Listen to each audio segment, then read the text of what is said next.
Hello, beautiful human. Thanks for clicking on our conversation with Mimi Webb. We have so much to discuss. She is one of my favorite artists right now. Please listen to her music. There's a link in the description below. Also, while you're down there, leave your honest feedback on our interview in the comment section. Hit like on this video, and heads up, all of our interviews live, live, and first on Amazon's AMP.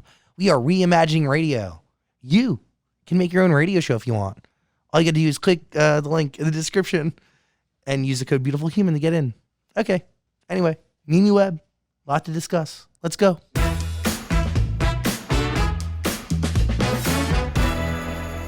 Hello, beautiful human. I'm very excited because we have Mimi Webb here in the studio. Woo! Hey! Hi. How are you? I'm alive. How are you today? Very good, thank you, live and well. What, you been doing a lot of promo? Yes, I have. I've been travelling around. Just got off tour with Tate McRae, so we've been doing lots of bits and bobs around America. So it's been fun. Do you enjoy talking about yourself? It's not the worst thing.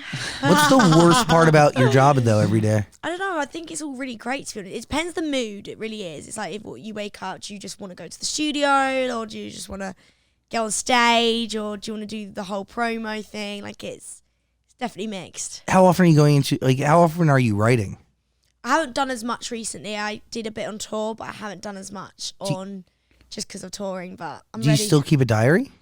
Yeah, I write everything down if I'm feeling something. If I'm really struggling, I just write it all down. Just because it's so good to get things out of your head, It's like, but yeah, I've just been writing down ideas as I've gone around, and I'm now in the studio, it's back in. So it's all coming out into the song. So is that how it works? Will you just document how you feel on a daily or every couple of days in the diary and then reference that when you go into the studio? Yeah, definitely. I think I just got to have a whole list of things that I'm feeling and just go through it all and just be like, oh, this could be cool for today. This is the kind of vibe that we're getting on chords, and let's just dig into this idea. Is it true that you did write your first song in your diary? Or yeah, had something to do with it? So my first song was just basically all about a relationship I was in, where it was just how I couldn't really be with that person all the time. I was always having to leave. So it was literally it was like a phone call that I was having with my mum. I was and I just basically got it all written down. Just tell me how you're feeling. Right, keep going. And I'm driving home, feeling so bad. And it's literally all about that, about me just having to walk out that door from the love, my partner that I was with. And then, when did you know it was a song? I think a while after. I wrote it all down. I spoke to my mum. I was really upset on the phone. It was all going off. And then it was definitely all when I was next in the studio, which was, I think it was a week and a half after that had happened. That's wild. Yeah. And that was the first time you ever wrote a song? No. Yeah. That was my first story of my first release, my first single. Okay, so the first big record, which, correct me if, is it Before I Go? Yeah. But your first song ever? Oh yeah, my first song ever was just a load of stuff about growing up and probably getting in trouble with my dad all the time and all this stuff. Yeah, that was stuff that's just not out. That's really interesting though, that you just had a conversation with your mom and you took note on it, and that's what became a song. Yeah. How'd you know? I mean, did you have other songs that were competing to be the first release? Yeah, it definitely was. I think it's also when you're releasing a song as a new artist, it's kind of it dictates where you're going to be going from there. So I wanted to make sure the song there was room for growth, and there was room for me to kind of spread my wings wherever, road I wanted to go down in the industry.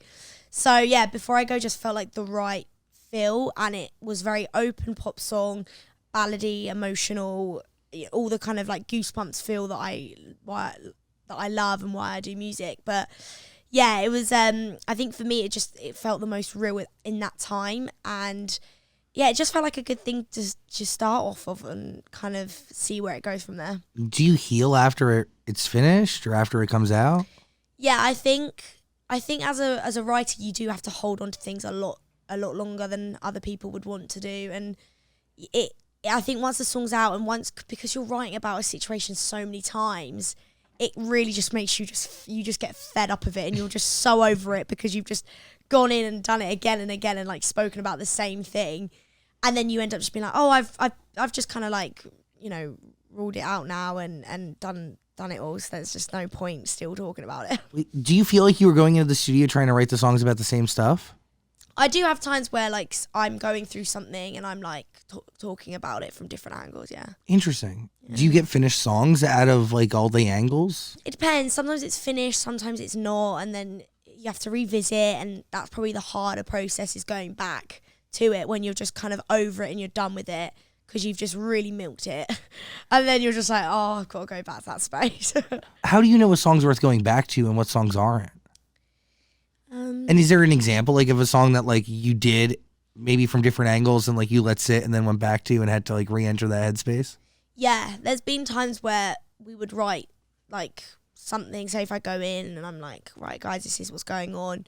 This is what the other person probably feels, but I'm really struggling to understand their thought process. Like, and then like my friends who I'll be in the studio with will be like, oh, well, let's just try and take it like that. And I'm like, right, great. And then you get some more like people help you understand someone else's point of view to the situation. And then it's very therapeutic.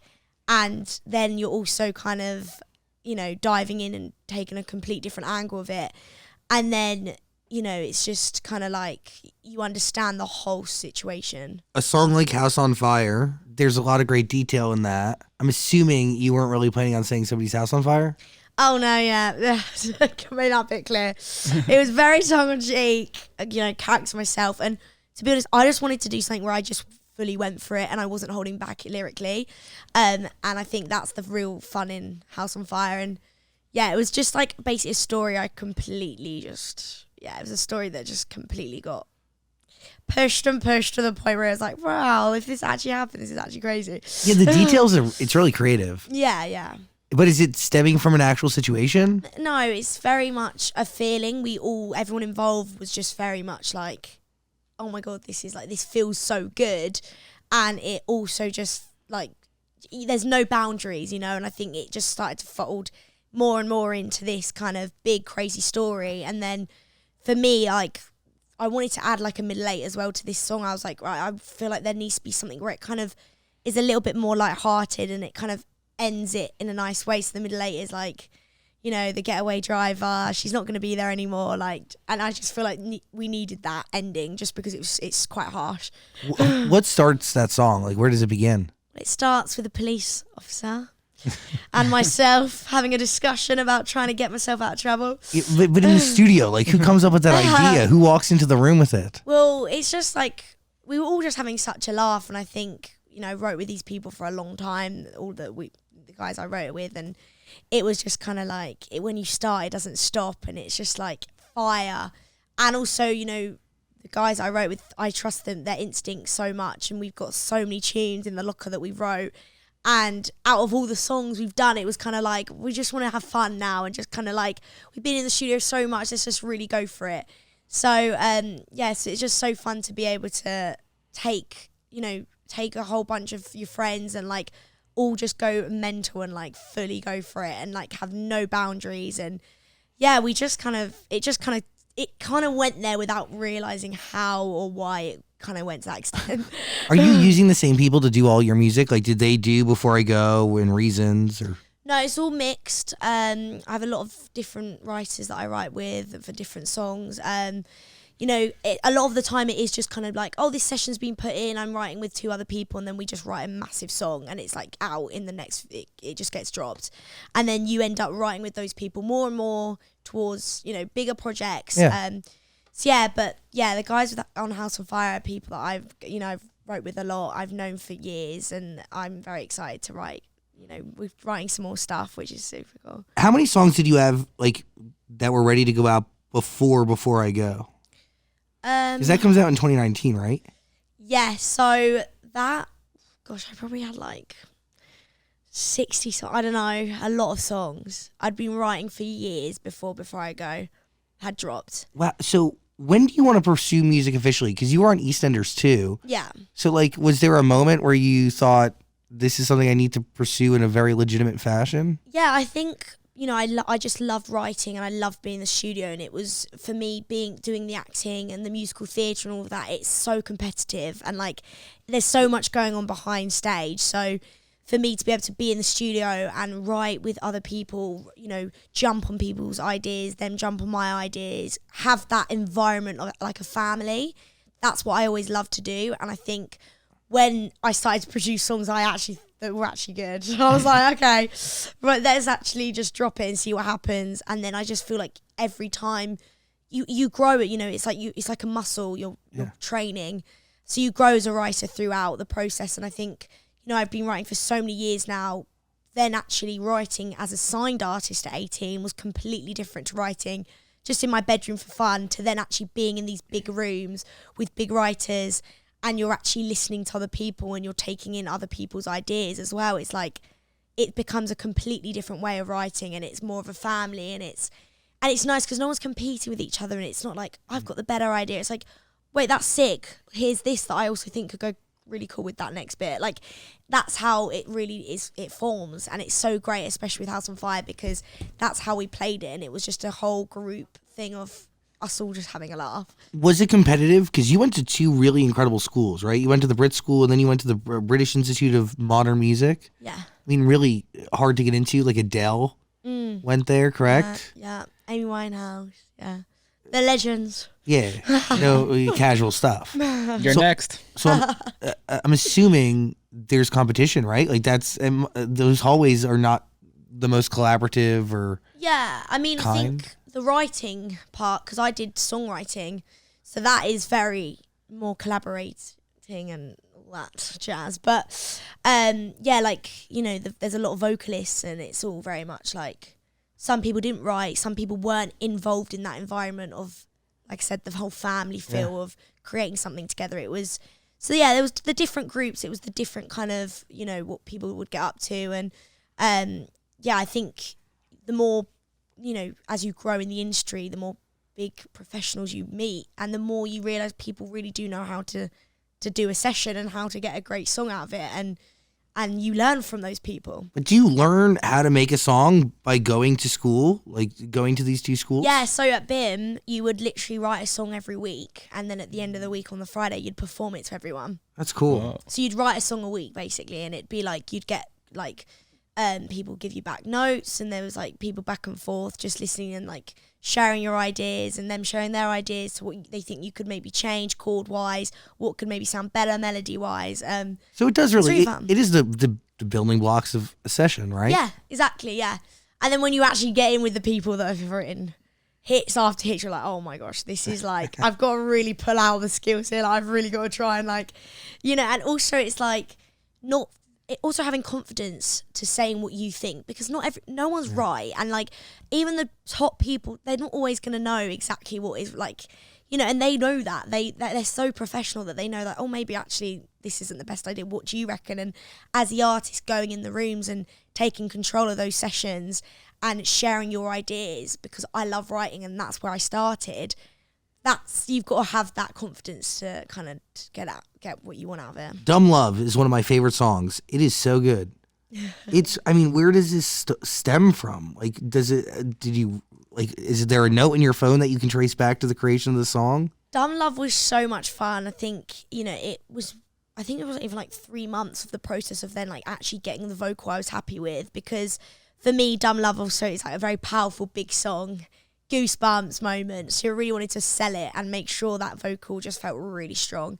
Dumb Love was so much fun, and it was just, I just released it after Good Without, which was the song that kind of really blew for me in the UK, and it was something where I was just very new into it, and it was strange because I felt like I kind of knew the industry, but then after I dropped Good Without, it was a completely different experience.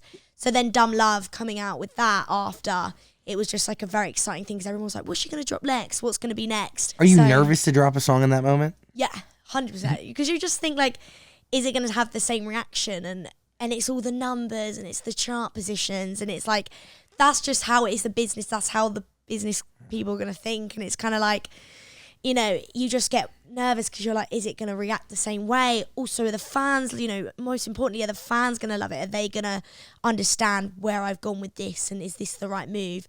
So there's always that feeling. And, I always tease my songs on TikTok before I drop them. So you already get a feel for what the song's going to do beforehand. And that's kind of where you have that moment with your fans where you can really like read what they're saying and how they're reacting. Are you still attached to the algorithm?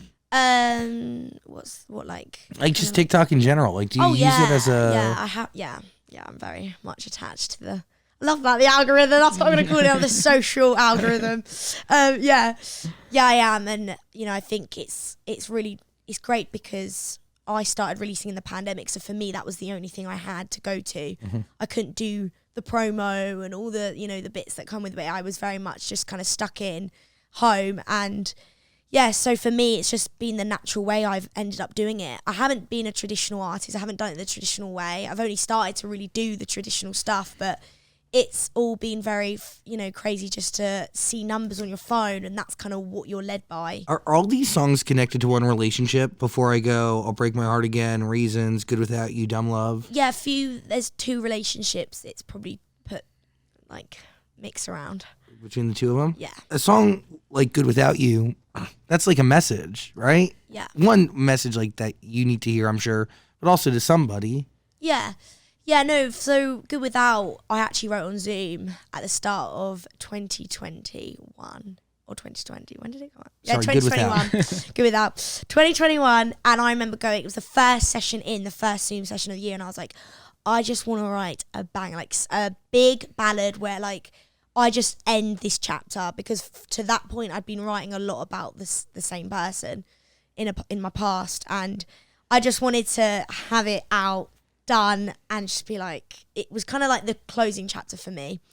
So yeah, so Good Without, I wrote that on Zoom with my friends Sam and Frido, and yeah, and then it was kind of like, right, the song's here, what do we do with it? And then I was like, oh, I'm just gonna chuck it on TikTok, see what happens, like let's just tease it, chuck it on TikTok, Instagram, whatever, and just see if people respond. And everyone was just like going crazy about this Good Without lyric, and like that is like so big, and I was like, oh my gosh, and my label were a bit like freaking out. They're like, what's going on, like what's she done? And I was like, oh, right, we're gonna have to release it now, like you can't not release it. So that was Did quite they not fun. Were they hesitant on releasing it before? Though, well, we didn't really know what, because I released Reasons, so that was like a bit more darker. So then to go with Good Without, it was like, oh my gosh, right, here we go. Are we really ready? Are we ready for this? Like, we've just dropped a song. Are we ready to go for this? And then, so I kind of like forced them into it. It worked out. Yeah, exactly. And now it's really great because it's, me and my team, my management, we're just very like in control of it. And we're just like, we know this is going to work. And it's like, it's really fun. And they're kind of like, oh, okay, like they've done it before. They like, we trust the process. They understand the TikTok thing, because a lot of people in the industry struggle to understand that, because it wasn't normal. It was, the whole industry had done like a whole 360. People were getting signed weeks after dropping a viral video of a song they've wrote. And it was just all of a sudden a complete different, it was a wake up call for the whole of the industry. And I think it took a lot for labels to trust artists to do that. And for me and my label, they just completely trusted me, and they were like, yeah, okay, she's done it this time, let's do it again. Was Dumb Love done before you dropped Good Without? Yes, Dumb Love. Yeah, that was all done, I think, before.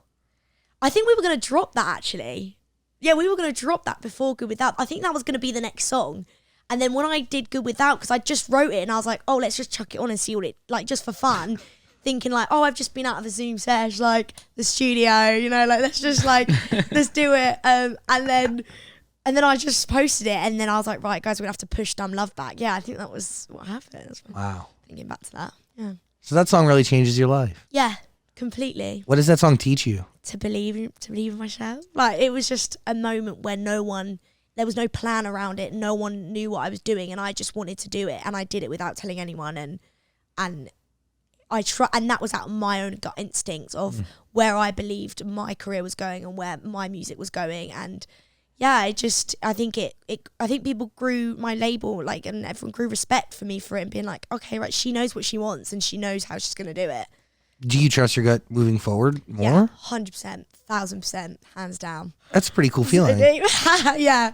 No, it's good. It's like, obviously, you got to make sure you spend the right amount of time thinking on a situation. But yeah, I think like, I just kind of saw what everyone else was doing and thought, like, people were putting songs on TikTok and teasing stuff. Why can't I? You know, I don't have to. Why do I have to follow the traditional way of doing it when I'm in a pandemic? There's no other way that these guys are going to be able to get me going. So I've got to do my thing. It worked. So are you in the process of creating an album right now? Yeah. How's that going? Really good. I'm early days, but you know, it's this summer in between festivals it's gonna all be about album and just working towards that. I've got singles lined up, so that's good. So I've got that sorted. It's just now getting my idea across to what I really want my album to be. Because I don't want it just to be one thing, though. That's for sure. I've realised I want it to be. I want a darker kind of tune there. I want something that's maybe more emotional and stripped back, and also a really fun pop tune. Like House on Fire, where you're just going for it and you can scream it in your car. Does that start a new era for you? Yeah, I think so. From my EP, 7 Shades of Heartbreak, I think it was that whole EP was about me ending my relationship that I was in at the time. So I think this is a new chapter for sure, where it's like she doesn't just do one thing; she can also sing something a little bit darker and more emotional, and also do something that's also really fun. How do you come up with a strategy behind what you should be doing? Because you seem pretty strategic. Yeah, I think you just get an idea of what's, you know, I'm very much like, for me as an artist, I want my fans to relate and understand why I do what I do, what moves I make, what features I do. I want them to be a part and feel connected to the whole journey. So for me, with an album, that's how I feel it's going for me as an artist. And I feel like with each single I dropped, there's always a little bit of a difference in each single. And also, you know, I speak to a lot of people and I'm like, what do you reckon? Like, and I have had people that have spoke to me and been like, look, I love Heavenly, but that's probably the most song that I connect with because I like more rock music, or I like songs that are a little bit darker. And I'm like, oh, sick, because I love Heavenly. It's pop, but it's also got that element in. So actually, why can't I have a song like that on the EP or on the album, you know? That is one of your favorites. Yeah, I love Heavenly. So fun to perform, and it's got such a different... I basically, when I perform it, I go towards the back of the stage and then I turn around and start the song, and I'm like in a completely different mindset. It's quite jokes. Does that song today have a different meaning to you than when you wrote it? No, it's... yeah. I mean, it was probably for me, when I wrote it, it was all about realising I feel great without this person, and it actually feels heavenly. Like I'm in like heaven, like not having them there anymore. It feels great, and I'm actually thriving. So yeah, it still feels. I can always still go back to that feeling about a bunch of different things. Realizing like toxic things are leaving your zone and you're better for it is a heavenly feeling. Yeah. Especially when it's scary to make those moves. Yeah, definitely. Heavenly all the way. Is it easier for you to write songs when you're like going through a breakup or when you're in a happy relationship? Well, yeah, I don't know. I think it depends, because with my last relationship, I knew I needed to get out of that. Mm-hmm. And for me, more of the process of helping me write and help me get through it was by writing the songs to realise I need to get out of it, and it's just not going to last. Because, you know, you don't want to hurt someone, you don't want to break someone's heart. You've been through it before, you've been cheated on, you've had that. And you don't want to then have to like walk away from someone and be like, I just don't love you anymore. And it's the worst feeling ever. So for me, that's my most recent thing I've been through. But as an artist and a writer, like I'm a massive drama queen. Like I can use whatever I want to use and spur it into this bigger thing and be like, oh, this happened. I'm like, but what if that actually happened? And then I put that in, and then you create this story, and then you're like, oh my God, this song's insane. And it's so cool because it'll come from a tiny thing maybe, and then actually you'll realise it's a lot bigger in the grand scheme of things, and then it becomes this huge song. Are most of the songs rooted in reality and then elaborated on like with imagination? Yeah, some of them are really detailed to the point where it all happened, and then some of them are more like a feeling of a situation, and I've like made it even more crazy.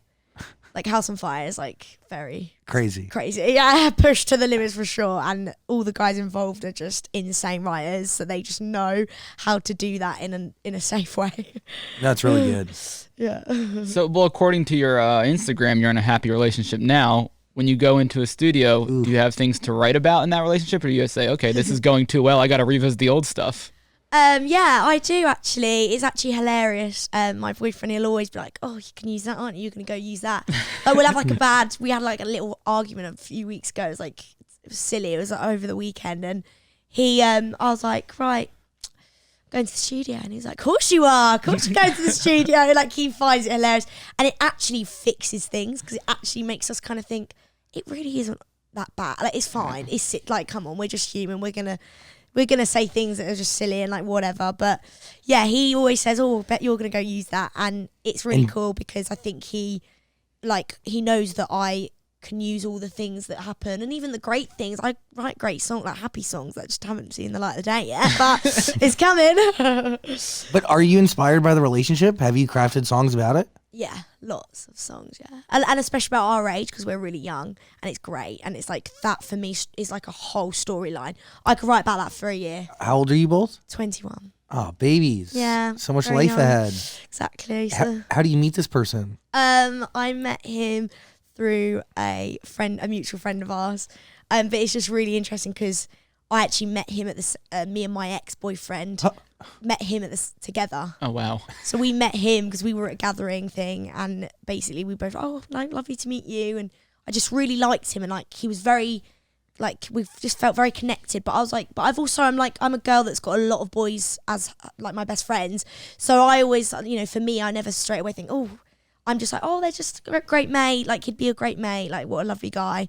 And then once me and my ex had broken up, he slid in there. And you said, welcome. I was like, I've been waiting for you. Were you? You're gorgeous. Where have you been for those long? Is it dumb love or is it real love? Real love, yeah. How do you know? I just feel like with my boyfriend, he's just my best friend, and we do everything together, and it's so great 'cause he's so close to my friends. I'm so close with his friends.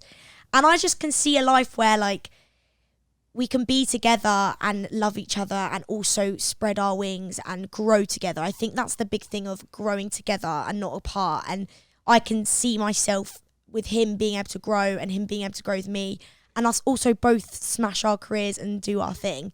And I think because we're young as well, we're very mature that we know we're young. And I think that it's fun as well, because we don't know what's around the corner and what's going to happen.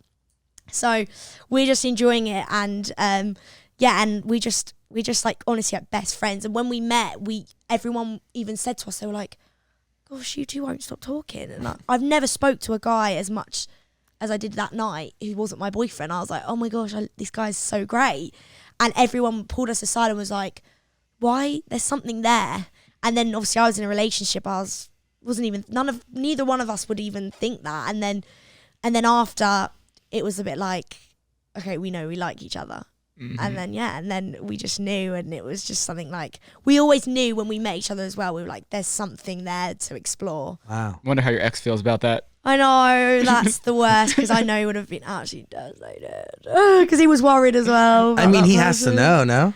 Yeah, I mean, he's got a girlfriend now, so. Oh, good for him. Yeah, so it's great. People move on. Yeah, exactly. No, it's I actually felt so guilty, because I was like, I met my boyfriend, I just fell head over heels in love. I was like, this is so great. We had the best time. And it was crazy as well, because he was actually at college at SMU in Dallas. Wow. So he's from the here. UK, but he moved back from Dallas Wow. to come and see me, and then ended up staying. So it was like, we kind of like, it was weird, the odds of us not being together were very high. So it was really strange how we came together, and then my ex would have known that we were together, and I just remember thinking, oh no, like, it's so awkward. But then I found out he had a girlfriend. I was like, okay, great. He's happy. He's off doing his thing. The universe wanted this to happen. Oh, 100%, yeah. I've never had that weird thing where you've like come together with someone where the odds were so high that you would never see them again, and then Or even be with them in the first place. yeah, exactly. And then to then him text me, be like, oh, I'm dropping out of college, like, I'm coming home, I'm gonna work in London, like, do you want to meet? And I'm like, yeah. I'm like, yeah, great, thank you, it's brilliant. That's awesome. Very happy for you. Thank you. Being in love is such a great feeling. Can't really tell you. It's great. It's great content. That's what. That's what we want, baby. Get that right. Get those songs in. We need that fuel for art. Yeah, it, the magic. How many songs are you sitting on right now? Oh gosh. At the moment, like, properly looking over, probably like 30 songs. Like, I'm looking over for. The album. The album, yeah. Do you know what story you're looking to tell? I'm still figuring that out. Yeah, I'm still just trying to figure out the title and like what I want the whole thing to be about. I kind of am leaning more towards like, I don't want it just to be one thing. There's this thing in my head that I don't want it just to be one thing. And I feel like that the titles within that and the stories within that, you don't just have to be one thing. I think I've just figured that out in my head. Keep going. So yeah, I'm going to keep going down that train. Yeah, I feel like it's definitely going to be something, I want it to be something big and deep and something people have to like be like, oh, that's so sick. Like that actually, when you think about it, really, that's so understandable, and I get it. Understand that creative in it. I want it to be something where people are like, whew. You're not one thing. Nobody's just one thing. Yeah, exactly. So why does my album just have to be one thing? Mm. Oh, it's happening. You're Creativity is kicking up. Are you located in England now, or have you moved to Los Angeles? So I'm in London, yeah. So I'm still living You're in there. London. Is there energy of the city that you just don't want to leave? Yeah, I love the UK.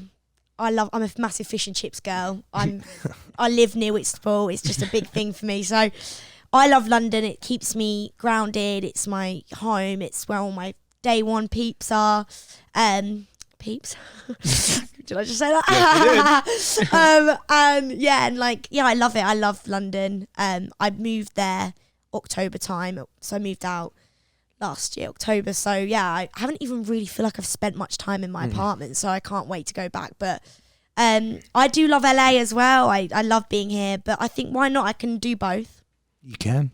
And I love New York, and actually I would live in New York. Oh, New York is the best city in the world. Obsessed. And it's only 5 hours from London. It's really easy. So good. But there is a difference between the UK music scene and the US music scene, right? Yeah. How would you describe it? There's a lot more like this. It's just very dance, some of Yes. it. And then Joel Corey, everywhere. yeah, literally Joel, absolute legend. Yeah, he's the biggest dance act I feel like in the UK right now. It's crazy. Totally. Yeah, smashing it. And what else? Yeah, a lot of, I feel like there's UK artists. There's a lot of features that happen. Yes. And I haven't done a feature yet because I really want to make sure we do the right move. And I want, as a fan of other artists, I always want to like understand that feature and be like, oh my God, I knew it was going to happen. Like that's such a sick link. That's such a sick linking up. Have you thought about who you would want to work with? Yeah, I have a few ideas that I have, but I just don't know whether you do like a song with a rapper or like you want to do another artist, like a singer. Like it's kind of figuring out what song as well, because it might be a song I bring into the mix or a song the other party would bring into the Also, mix. what kind of artist? Is it a UK-based Yeah. artist? Is it a US-based artist? Yeah, exactly. For me, I think because I really want to do my thing out here in America, like it'd be great to be an American artist. But then you offer the UK audience to them. Yeah, exactly. And then you got best of both worlds. I'm doing my thing; they're going to be able to do their thing, and it is really easy for UK artists to end up being stuck in the UK. And for me, that's completely opposite to what I've wanted to do from the start. That's why we're being so careful with the moves that we make feature wise. And yeah, it's quite interesting how it works like that in the UK. You got recognized off of a feature, right, by your manager? Is that real or is that bullshit? Yeah. Yeah. Wow, what an eye roll. Oh yeah, God. There was a song that I did. It was a dance song, and I basically, this like DJ guy just was like, "Look, I've got this tune. Do you want to like write over it and do a vocal?" And I was like, "Yeah, like why not? I mean, I haven't got anything out on Spotify. Like, why not? It's not out. It's not there anymore." And yeah, and then I was like, "Right, okay, let's do it." And look, it was just like a very fun thing. I wasn't really like invested into it, and it was just kind of like, let's just drop it and see what happens. I was 16 at the time as well, so I was just like, why not? And then yeah, my manager found me my vocal through it and was like, I love her voice. And then I'm here now, and Changes it's your like life. changes your life, and I'm so grateful to that song and to the DJ guy, because like that's sick, like that's so great to be able to have that get noticed through that song and then grow from there. The world will never hear it again, but it's awesome. Yeah. Is it a bad song? Still party to it now then. Yeah, it wasn't like, it was all right. I think we both of us involved in the song were like, okay, yeah, let's just while you start the whole thing. let's just remove You've that. grown since then. Yeah, oh yeah. If you heard me write that, I would be here. So how was the tour across America with Tate? amazing. We had such a great time and seeing so many different places in America. Everywhere's different. Like, it's crazy. I didn't think I actually saw real America until I went to these different places. And you're just like, wow, and the people are different, the food's so different. Like, it's so big. So big. We can fit so many UKs in America. It's crazy. Oh my God. It's mental. Like, all the people that live here, it's crazy. But yeah, and Tate is so great. We're really good friends now, and it's so nice to have an artist and person who also does what I do, who also I just genuinely connect with so nicely. So it was just so much fun, and I just can't wait to come and do my own thing, my own tour here. Is that obviously the plan, right? Yeah, that's the plan. But we need an album first? I don't know. I feel like I'm going to do it before the album. Oh. Yeah. I feel like that's like the new thing where people announce a tour, they go on the road, and then halfway through the tour, or towards the end, they drop an album. Yeah. Right? Yeah, exactly, yeah. And then you go into a whole promo cycle, and then you tour by the next season. Again. Yeah. It's going to be non-stop for sure. Like, I'm doing like four other tours this year. You're opening for Justin Bieber. Yeah. Casual. That's insane. I can't believe that. Like that. And then I've got my Europe tour in May. And I'm doing Australia and New Zealand in September. And I'm going to be in America. I want to come back to America at some point. So. Will your boyfriend go with you, or what's the deal? Yeah, I think he'll come back for a bit. He came on some of the Tate tour with me, which was really nice. That's cool. Yeah. Had a good time. It was fun. And it's cool because he gets to see, I think he understood my career a lot more by seeing what I actually get up to and how crazy it can be. And I think he was just a bit like, okay, cool. Like, I get why you're not always free. Give him a real taste. Yeah. Needed though. Like, it's a different lifestyle, right? Yeah, exactly. And like, he handles it so well. And for me, I have all my day one people around me.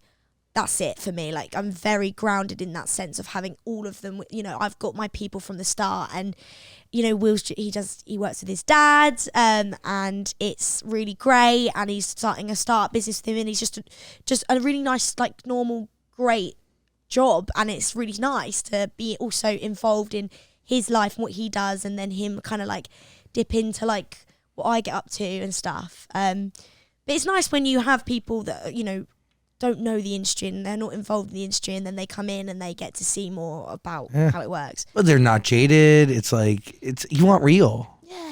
Yeah, exactly. Real stuff. Why not? I mean, you want to be happy too, don't you? Yeah. If real people happen to like you, take advantage of it. Yeah. That's great. What was it like when you got that call that you could open for Justin? Oh my gosh. It was mental. It was like, I got a phone call and it was all of us on the phone. They were like, right, Mimi, we can have everyone on this call. And I'm like, what? We normally I'll just call like one of my managers. I've got 3 different managers. I was like, right, well, normally I'll just call one. Like, so we're all on the call, and we do a weekly management call. So, but it was like separate to that. I was like, oh, something's going on.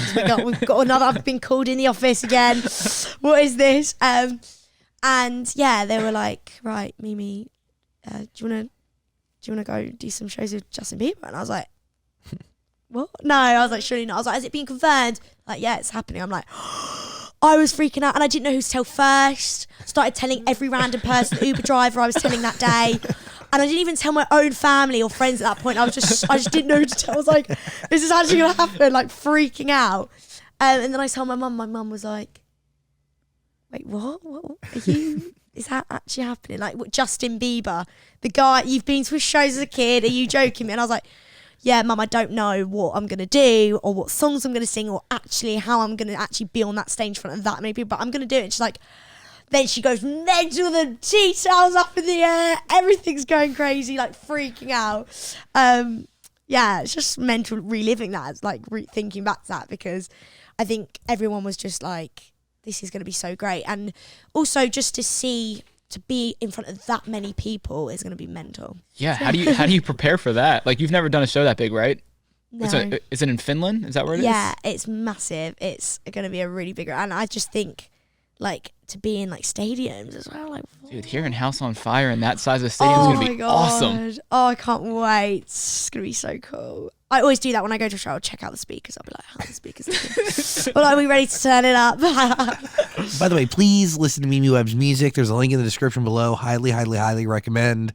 Obviously, House on Fire, 24/5, Dumb Love, Good Without, Reasons. A lot of great records.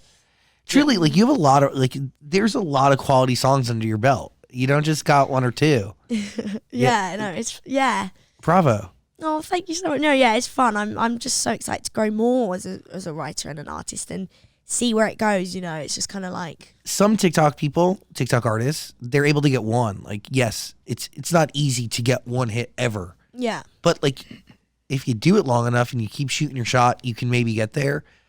But not many people have the follow-up, you know? yeah, definitely. I think people see through people so much more now, and I think if you're not going to be yourself, they're going to straight away be like, what's the point? Like, what are you releasing? Like, you know, it's like, so I think, you know, when you are being yourself and you are using, you know, I'm very naturally bubbly and quite mental as it is, and then on TikTok I'm like that too. So I'm like, and like, so, you know, if that's not true to who you are, then don't do it. But if it is, then do it, and you know, people are gonna want to follow that story. And I think that's what I learned through, you know, experience, like doing it. Well, yeah, people connect with you through TikTok, but then you back it up with music that is relatable and inspiring and true to you and good. Yeah, it's the whole recipe, dude. Like, you can have a part of the recipe and get some success, but like, it takes all of it to really work. Yeah, no, definitely. There's a lot to it, I think, and it's you know, just balancing it out, making sure every part of it gets the attention that it needs, and you know, being able to be in the studio with sick people, like, like, it's just amazing. You know, there's so many writers out there that are just so incredible and don't always get the credit that they deserve. Like, you know, and I think for me as well as an artist, I want to make sure, you know, when I do my album, I've got a thing, I throw a party, I've get like all my friends there that have, you know, wrote the songs with me, and, you know, it's great to just meet more people like that. It's an extension of you, but it's a part of everybody that puts themselves into it. 100%, definitely. Very excited for this album. Thank you. I'm excited. Can't wait. I'll let you know what it is when it's cool, when it happens. Yeah. Come back, hang out. Yeah. Do you have names in mind? You don't have to give them away, but do you have anything in mind? I have an idea, I think. Okay. I'm getting to. I think I've kind of has helped me on this chat. Yeah. Of where I need to go. Just can't be one thing. Yeah, exactly. But yeah, I don't know what the name's gonna be. I've got to really figure it out, because then this whole thing could just do another 360. So you know what it's like. You never know. It's just non-stop. Do you have like an ideal time that you want to see it come out? Beginning of next year is where I kind of see myself. Oh wow. Yeah. I need some real good time, because I've got it there, but I've got songs that I could. But I want to make sure that's the right thing, and also this, you know, making sure the list is all great and it's the idea, order. The creative behind it, the artwork, videos, you know, that whole thing. You got to tease things on TikTok. You got to try songs out on tour. Mm-hmm. What if you tease something on TikTok and it doesn't get a good reaction? You just scrap it, or you try to go back and fix it? A lot of artists do that. Like, they'll just scrap a song and then it'll never come out. Yeah, I think you could scrap it. Yeah, I think if you tease something, you're like, oh, I've just thought of this idea, what do you guys think? And then it's like, okay, like, that didn't work. Archive. Never happened. Never happened. Yeah. Has that happened to you yet? I haven't had that yet. That's what happened. But I feel like I probably will have that. Knock on wood. You know, it's just a roller coaster, isn't it? It's gonna knock on wood. There's a big log there. Please make sure everything. That's like a pat on blows wood. up. You got to really knock it. You pat it on it. You got to knock it. Oh, let's be like stroking it now. No, you don't. No, knock. Yeah, pet it. Knock it. Like, no. Yeah. Yes. Oh, is that what you have to do? Yeah, I'm very superstitious. So like, you petting and stroking the wood was not. You got to let me redo that one. Thank you so much. I don't want. This was a very productive conversation. I don't want that one hand motion on the wood to ruin the whole thing. Oh yeah. Oh gosh. That'd be really bad. Really, seriously, listen to BB Webb's music. You will not regret it. There's a link in the description below. It is beyond worth your time. Sister, you're gonna be a star. It's pretty cool. I think you know, obviously you're doing well. Oh no, you legend. But it's only gonna get stronger and stronger. It's really wild. Your music's really incredible. Thank you so much. Oh, thank you guys. Truly. I'm excited. I also hope you never lose your accent. We interview people like when they're early in their career, and then by the time they've been in a couple of years, they lose their accents. I'm like, oh, your really? accent. What, like English people? Yeah, Australians. Australians too. They lose them. Oh my gosh, no, I can't. No, I can't lose my accent. No, you can't. I'm probably speaking more nicer. Normally, I'm like, yeah, like go for it, yeah. Right, mate. Like, just like, I'm doing a bit more of a nicer one here. No, it's same. It's the same. I'm not like a massive like.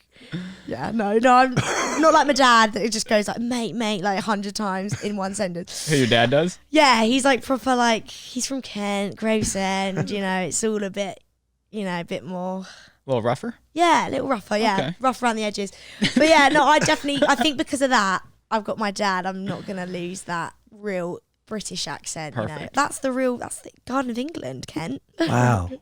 You are, dude, sis, you're going to be a superstar. Very excited to watch your eyes. Listen to her music, please. Link in the description below. Mimi Webb. Yay. How exciting. Mimi Webb, everybody. Thanks for hanging out. I just realized I had my mask around my chin the whole time. Yes, sir.